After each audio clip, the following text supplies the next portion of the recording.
তোমার নাম একটু বলে দাও ঋতু। হ্যালো, আমি ঋতুজা। আমি বাচ্চাগুলোকে অ্যাডপ্ট করেছি। তুমি এই এডিট যে করবে তো নাকি?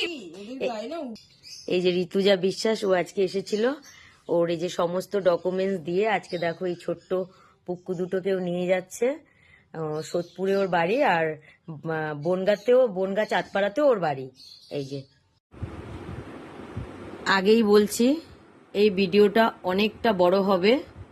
আজকে যে ভিডিওটা বানাতে যাচ্ছি, এইটা যদি আমি শুরু থেকে শেষ পর্যন্ত বুঝিয়ে না বলি, তোমরা কেউ বুঝতে পারবে না যে এই ভিডিওটা মানে কি কারণে আমি বানাচ্ছি। তো ভিডিওটা আমাকে শুরু থেকে শেষ পর্যন্ত বলতেই হবে, আর যার জন্য ভিডিওটা অনেকটাই বড় হয়ে যাবে।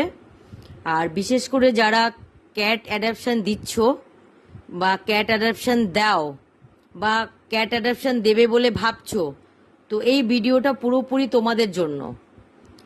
আর হ্যাঁ, এইভাবে আজকে কারো প্রোফাইল নিয়ে তার পুরো ফেস আইডি হ্যাঁ দিয়ে সমস্তটা দিয়েই কিন্তু আমি আজকে এই ভিডিওটা করব। আর অনেক দিন পর, অনেক দিন অপেক্ষা করার পর, অনেক কিছু করার পর আজকে এই ধরনের একটা ভিডিও করতে কিন্তু আমি বাধ্য হচ্ছি। নামটা দেখো তোমরা, নামটা হলো হিতুজা বিশ্বাস। নামটা হলো হিতুজা বিশ্বাস। প্রোফাইল পিকটা আগে আমি দেখিয়ে দিচ্ছি। দেখো, এটা হচ্ছে তার ফেসবুকের প্রোফাইল পিক। আগে তার কিছু ক্লিয়ার ফটো আমি দেখাই, তারপর আমি কিছু কথা বলবো তোমাদের। এই যে দেখো, আগে তার ফটোগুলো দেখাই কিছু, তারপর আমি তোমাদের বলছি যে আমি কি কারণে তাকে দেখিয়ে এই ভিডিওটা করছি।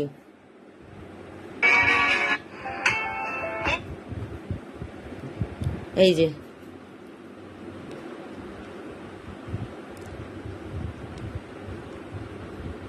হ্যাঁ, এই যে আরেকটা ফটো আছে, এটা একদম সামনে থেকে। তো আগেই বলছি এই মুখটা ভালো করে তোমরা চিনে রাখো যারা বাচ্চা অ্যাডাপশন দিচ্ছ। নাম হলো হিতুজা বিশ্বাস, বাড়ি বনগাঁতে, এখানে সোদপুরে কোথাও ভাড়া থাকে।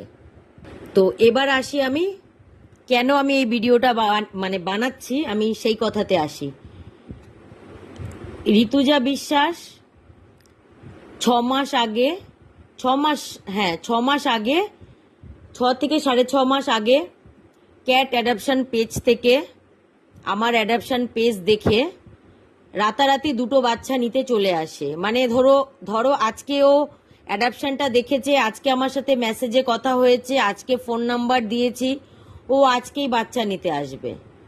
ঠিক আছে, যে বাচ্চাগুলো আমি অন্য কাউকে দেব, সেই বাচ্চাগুলো সে অন্য কাউকে আমাকে দিতে দিল না। সে বলল বাচ্চাগুলো সে ভালো রাখবে, কারণ তার বিড়াল কুকুর পোষার অভিজ্ঞতা আছে। তো আমাকে আপনি দিন, আমার কাছে ভালো থাকবে। ঠিক আছে, এই হলো একটা কথা। আমি অ্যাডাপশন যখনই দিই, আমার কিছু কথা থাকে, এটা এই শর্তগুলো সবারই থাকে, যে বাচ্চাগুলোকে টাইম টু টাইম ভ্যাকসিন করাতে হবে। আর যখন ফ্রি টাইম, কখনো যদি মন চায় ভিডিও কল, মানে ওদের যারা অ্যাডাপশন নিচ্ছে তাদের সুবিধা অনুযায়ী আমি ভিডিও কল করতে বলি। আমি কখনোই কাউকে কেউ বলতে পারবে না আজ পর্যন্ত আমি নিজের ইচ্ছায় হুটহাট করে ভিডিও কল করেছি।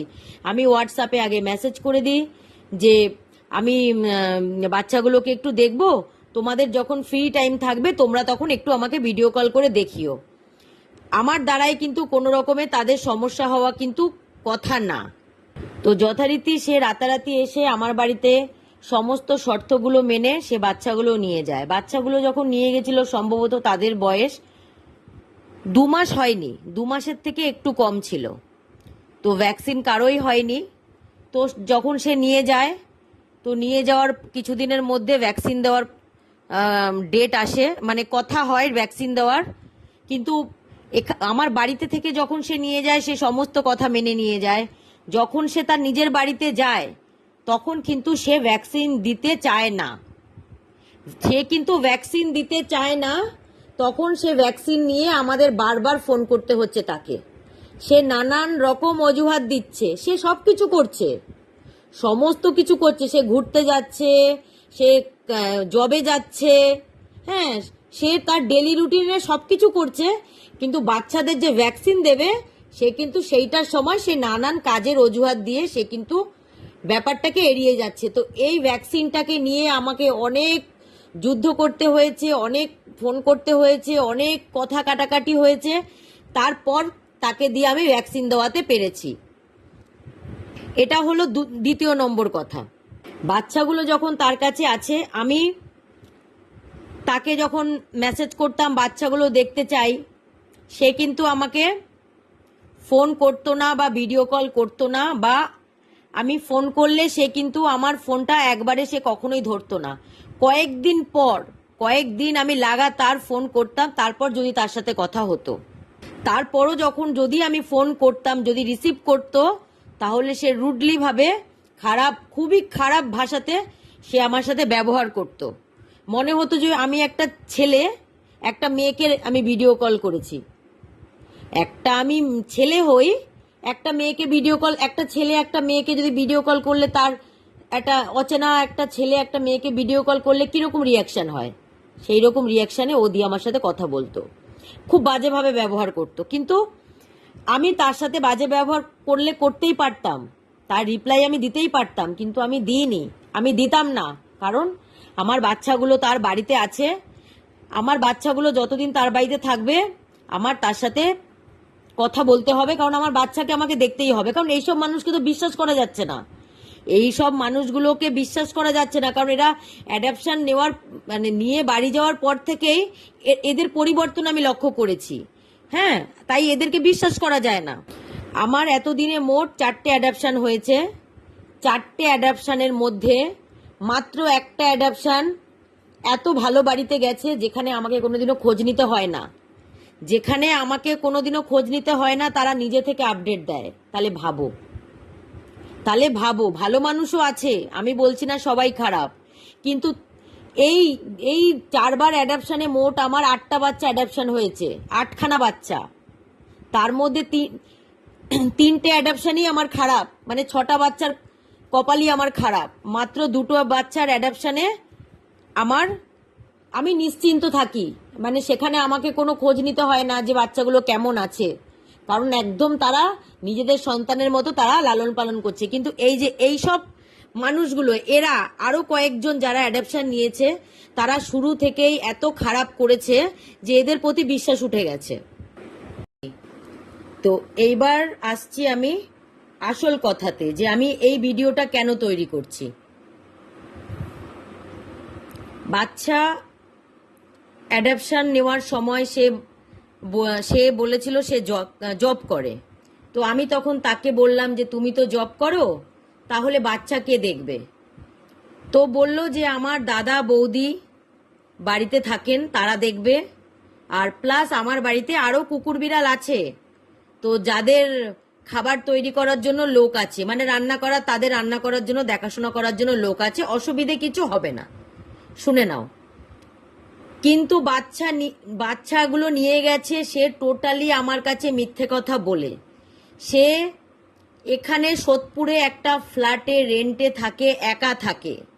তাহলে তোমরা বলো, বাচ্চাগুলোকে এতদিন রুমের ভেতরে রেখে দিয়ে কি খেতে দিত জানি না, রেখে দিয়ে সে কাজে চলে যেত, সে রাত্রেবেলা 11টা, 11:30, 12টায় বাড়ি আসে। তাহলে এবার তোমরা বলো, 2টো বাচ্চা যদি কারো বাড়িতে একা থাকে, তার বাড়িতে যদি অন্য কেউ না থাকে, তাহলে যে এত ছোট ছোট বাচ্চাগুলো সে আমার কাছ থেকে নিয়ে গেছিল, মোটামুটি তাদের বয়স 45 দিন হবে, তো সেই রকম বাচ্চাগুলোকে রেখে একটা রুমের ভেতরে বন্ধ করে রেখে সে মর্নিংয়ে কাজে চলে যাচ্ছে, আসছে কিন্তু সে রাত্রে।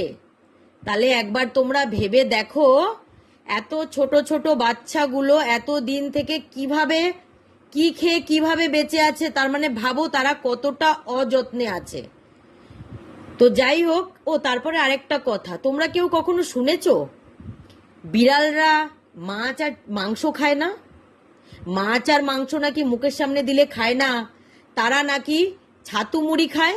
তোমরা শুনেছো? না, আমি তো কখনো শুনিনি। তো জানি না, বাচ্চাগুলো নাকি ছাতু মুড়ি দেখলে পাগল হয়ে যায়, আর মাছ আর মাংস যখন তাদের সামনে দেওয়া হতো তারা নাকি খায় না। তো যাই হোক, আসল কথায় আসি।